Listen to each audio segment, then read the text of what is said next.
Hi, and welcome to Gray Matters. We're ringing the bell because we're ringing in May, being Older Americans Month. 1965, Lyndon Johnson was President of the United States, and he signed the bill declaring Older Americans Month, creating a whole series of senior centers, Meals on Wheels, and special health services, and now it's a reality. So today we have our special wellness consultant, Patti Woods. Yes, welcome. And we're going to Good talk to be about here.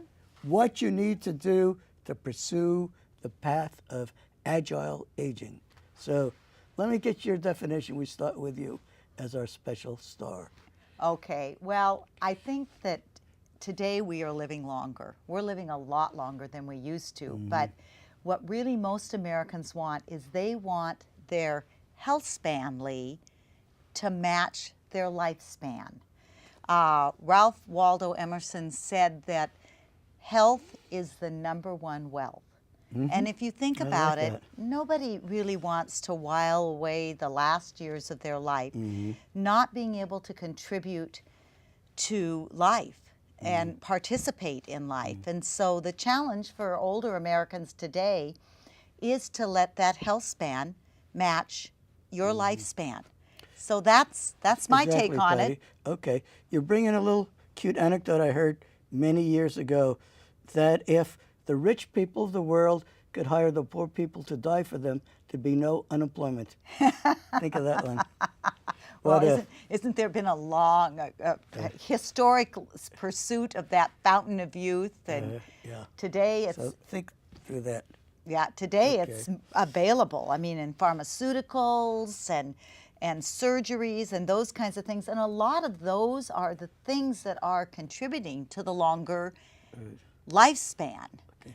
Now, getting to the heart of the matter, cardiac problems are among the most serious in the country causes of longevity, Or lack collapse, of longevity. Longevity collapse, lack of longevity, and death. I don't know, but I would like to get some statistics on what is here in Salem the #1 cause of death.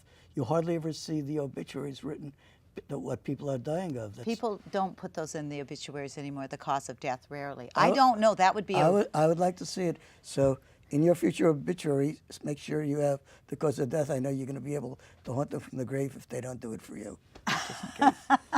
Could you imagine sending emails from the grave?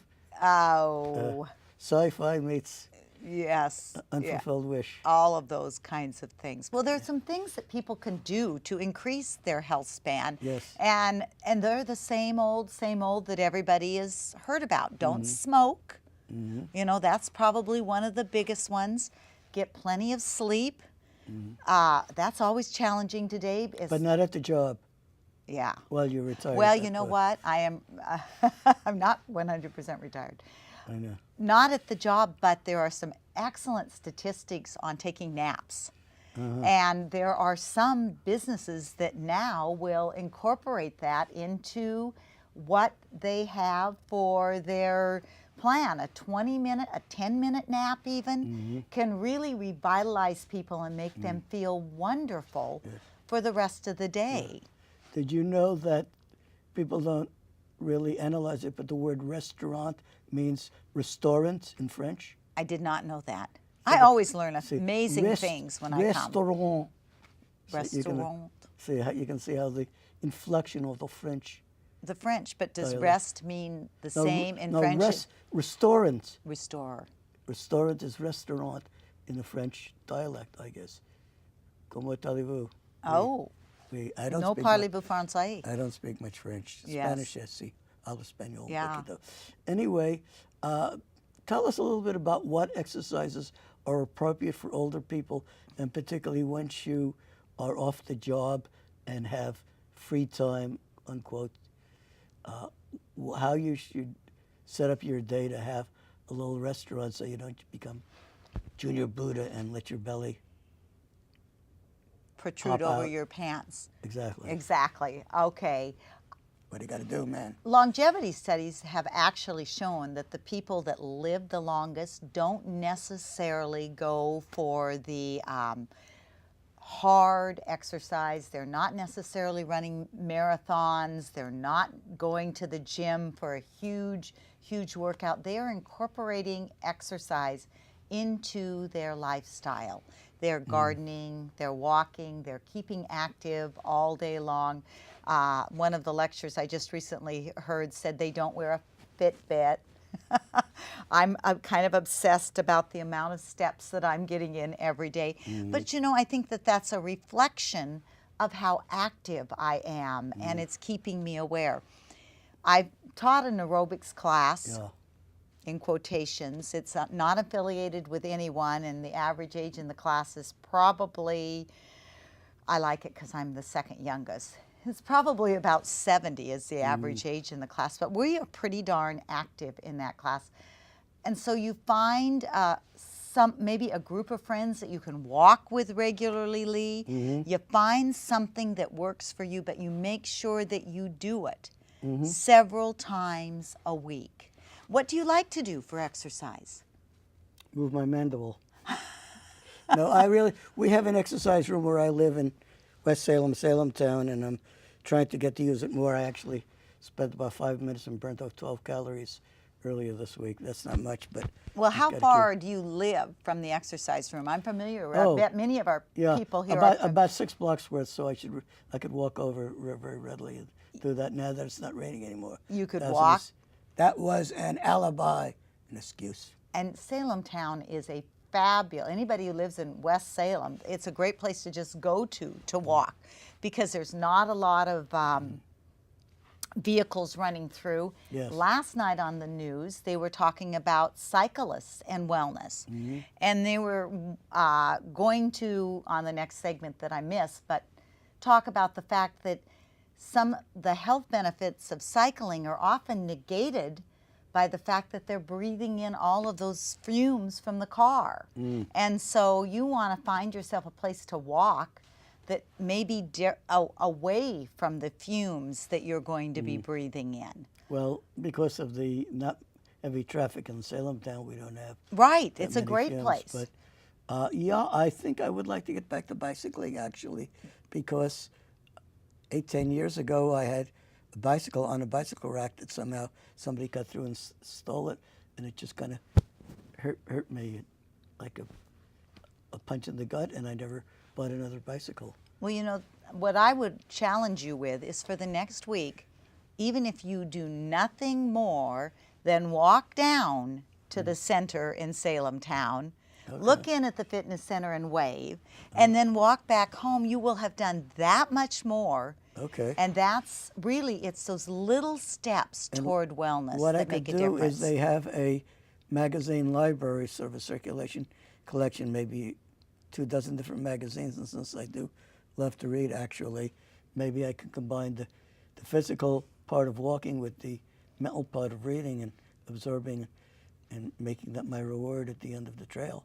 I think that's an exceptionally great idea, and I think that that's the key to most people finding their wellness, is to incorporate it into your lifestyle, to make it part of what you do. If you love to walk, if you love to hike, if you like biking, and give yourself a little reward just so it's not a milkshake at the end of the walk. Music is often blended in different aerobics type things in the various health clubs in town. You could do it, lift up weights, or do bicycling in your own home and listen to your favorite kind of music and make it there. Now, the public doesn't know this, and this will blow your mind. Back around 1990, I was speculating about the wheelchair of the future. And what I had invented on paper, not in reality, was a kind of a rock and roll wheelchair that would serve the current generation of baby boomers, where there would be earphones on top of the wheelchair, and there would be a seat that would be calibrated so that you could do your rump bumps up and down as you pop along in your wheelchair. Oh, yeah, I can see that. Oh, yeah, here we go. And reminiscing the old days when you did the Frug and the Monkey and the Hitchhiker and some of the other old dances way back when. Now, when you were a little girl in patent leather shoes and pinafore or whatever. Oh, I'm older than that. Okay. Well, you remember when Dick Clark in the American Bandstand, right, every Saturday morning. Yeah. And you know, one of my favorite songs, although it's not from the 60s. It's Severson's Old Time Rock and Roll. You know, just take those old records off the shelf.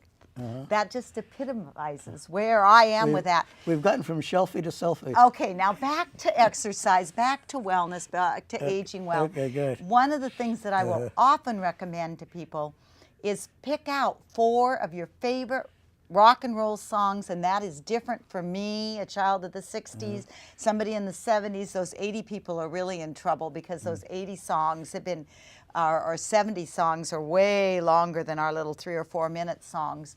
But pick those out and move. Dance like nobody is watching and just move. Have fun, let your hair down. Just What hair? Yeah, let your hair down, Lee. Okay.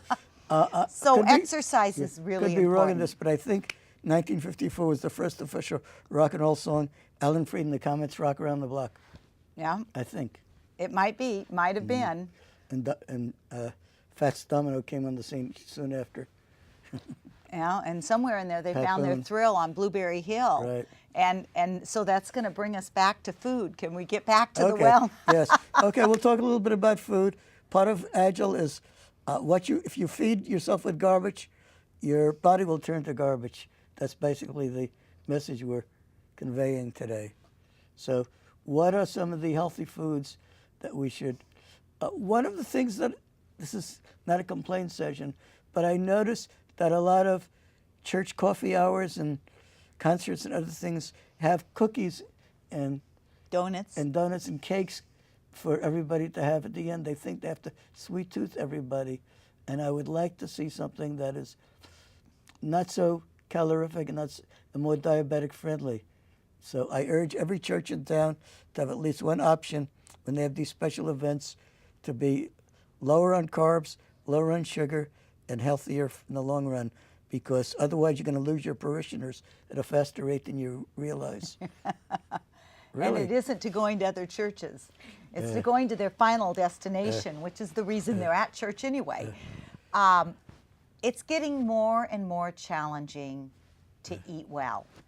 And that is because our food has changed dramatically. Processed a lot. It's even the unprocessed foods. Even, for instance, strawberries are at the top of the list of foods that are chemically challenged.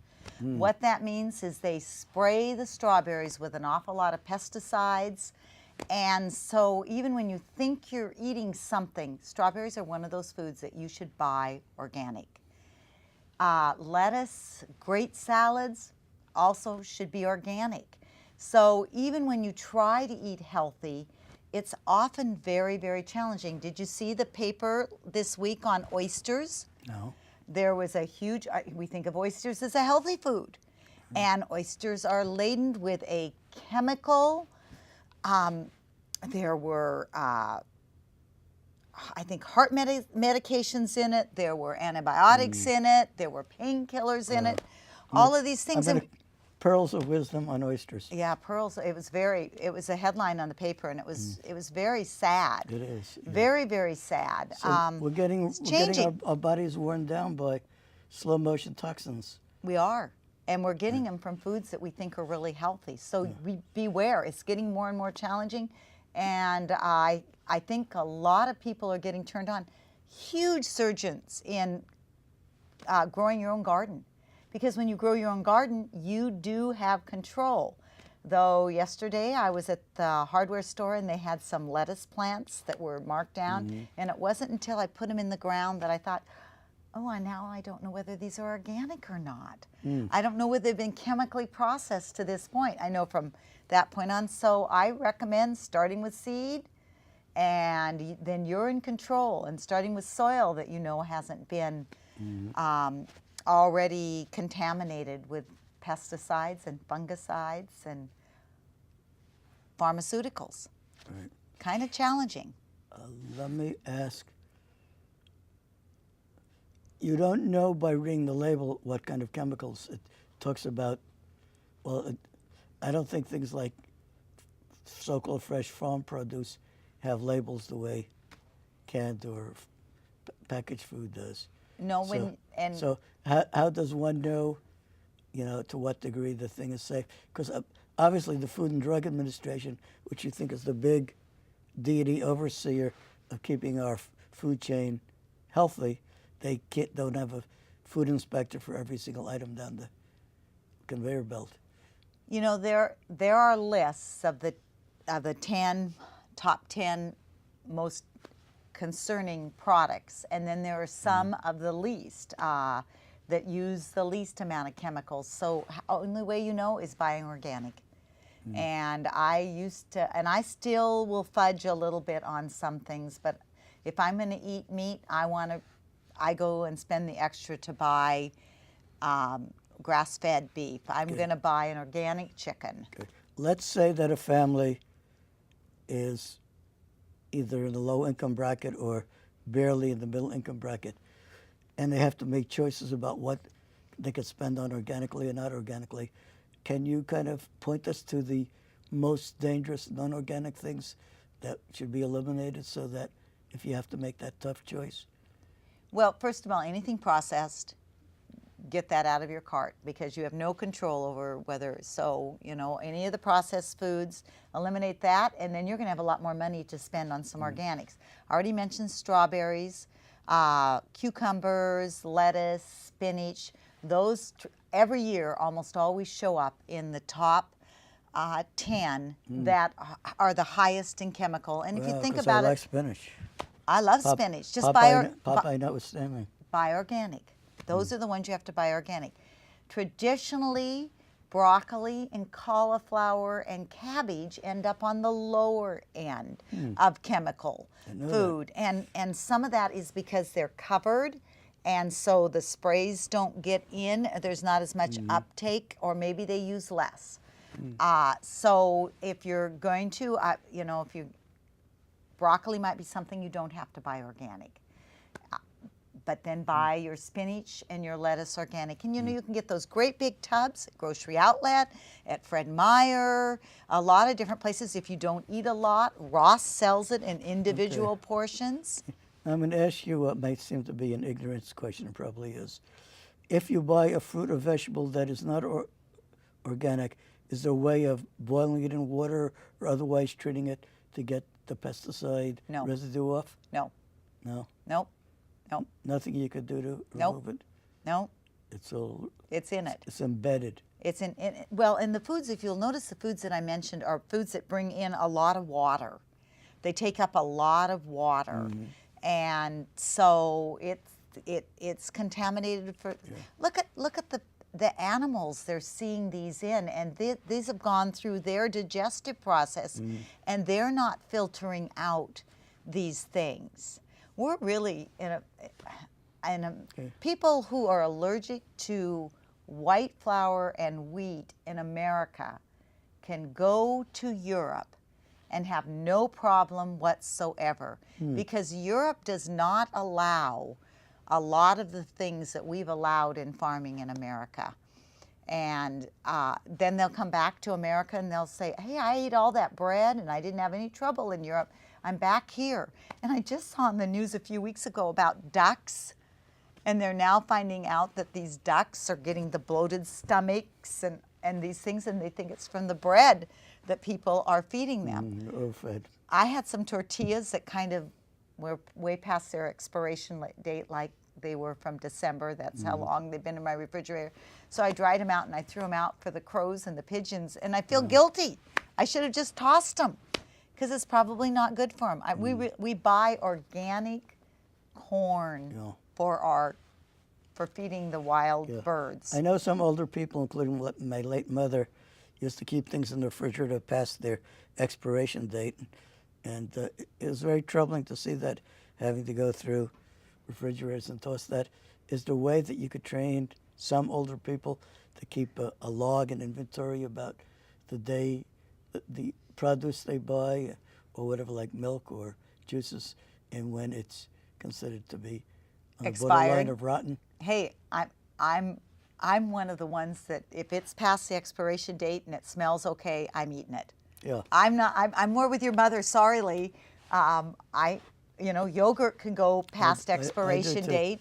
Now, the expiration date is when they can sell it, not when you can eat it. Exactly. Actually, so usually have Exactly. another And week, so if you know. I buy my boxed organic lettuce and it still looks good and it's not slimy, they sell those bags that used to be an infomercial, and I haven't seen it in a long time, but they actually work.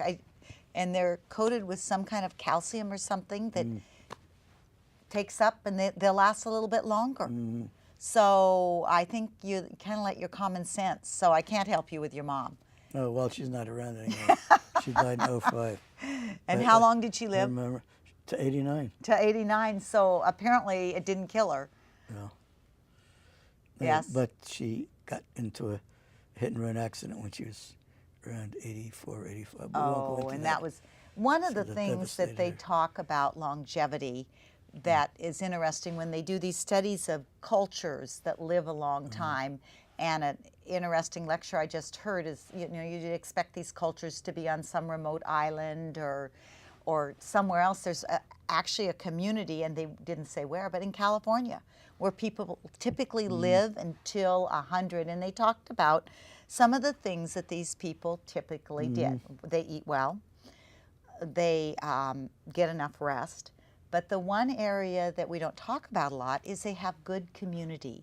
They have good support. That's important. They meet with people regularly, and it may not always be, just, hey, you're a great person. They may argue and John talk. Donne, Pardon? No man or woman is an island unto himself. Exactly. John Donne. Exactly. So you need to connect. You need to connect with people, so that connecting with people is a really important part of the longevity and living well. And I think a lot of our retirement homes try to do this. When people come into a retirement community, they try to create a sense of community and a sense of activity. So I think that is an important part of longevity.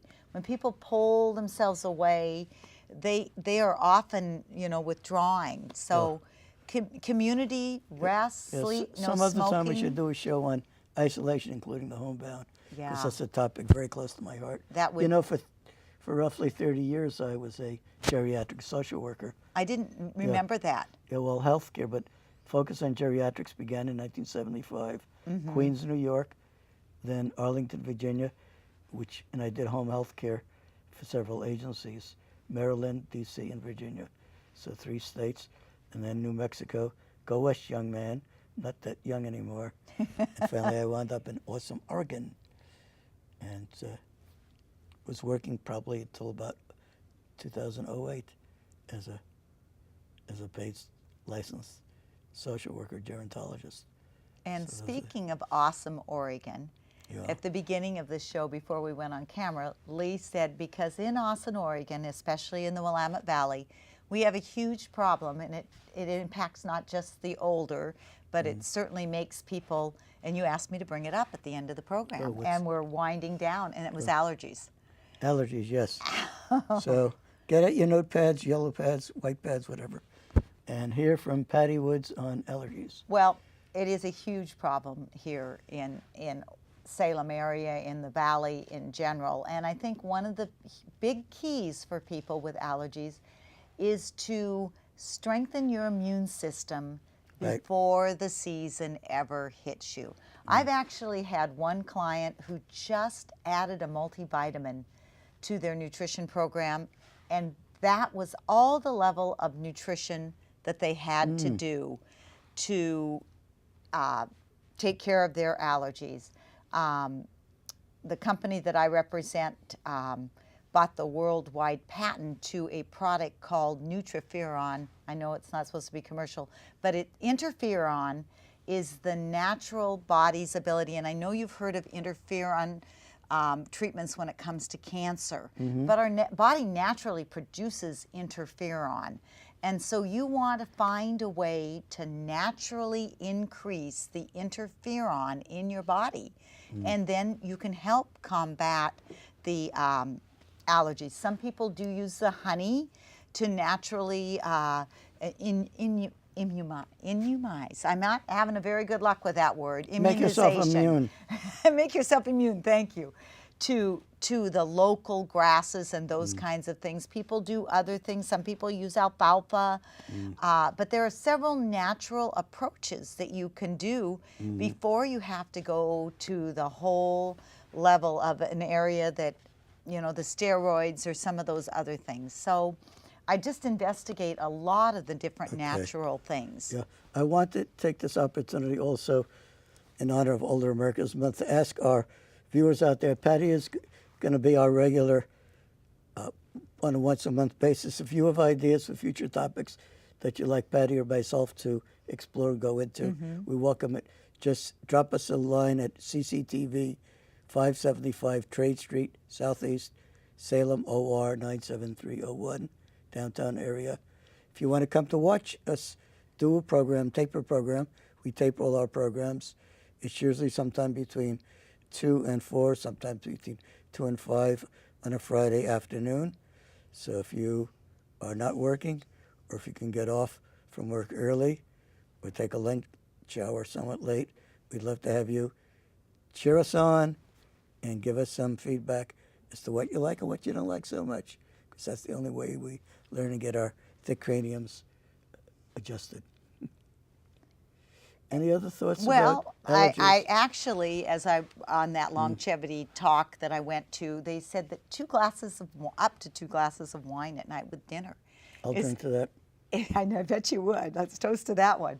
Are for most people an actual help for longevity. And when I heard that, I could only think about the guy sitting on the porch who's 100 years old with his whiskey and his cigar, and he's saying, "I live to be the key to." But there is some validity to the relaxation, the resveratrol, the polyphenols in the red wine. Awful lot of studies recently on French diets Chardonnay are better, yeah. and Chardonnay extract in the seed, actually, for mind and the mind working. I know Dr. Andrew Isaacson, who we were going to have as a guest today and couldn't be here today. We'll recycle. We'll get him. He's had some success with working with people with brain injuries and help in that area. That could be a real interesting topic. Excellent, excellent. Yes. Any thoughts on what you would like to talk about next time? Well, maybe we should talk about the brain. That's usually, and that's a huge fear for aging Americans.